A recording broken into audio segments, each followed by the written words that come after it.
మాజీ SEBI chief Madhabi Puri Butch మరియు BSc officials మీద ముంబై ఏసీబీ వాళ్ళు కేసు రిజిస్టర్ చేశారు. ఈ దిశగా prevention of money laundering, hawala, money laundering, money manipulation సంబంధించి స్పెషల్ కోర్టు ఒకటి కేసు వీళ్ళపైన రిజిస్టర్ చేయమని చెప్పి ఆర్డర్స్ జారీ చేసింది.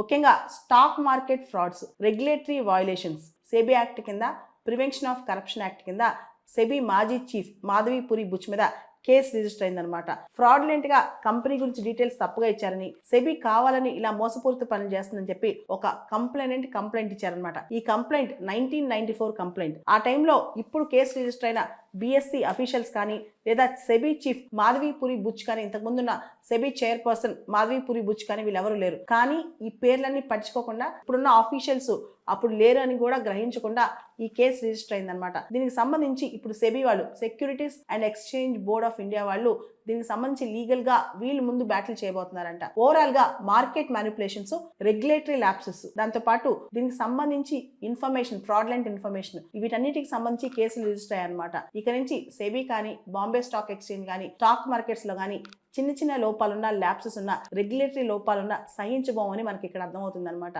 ఇంతకు ముందే సెబీ మాజీ చీఫ్ ఎవరైతే మాధవీపురి బుచ్ ఉన్నారో ఆవిడపైన చాలా ఎలిగేషన్స్ వచ్చాయి. ఆవిడ భర్త అదానీ గ్రూప్స్ లో వీళ్ళకి షేర్స్ ఉన్నాయని, స్టేక్స్ ఉన్నాయని చెప్పి కూడా చాలా కంప్లైంట్స్ వచ్చాయన్నమాట.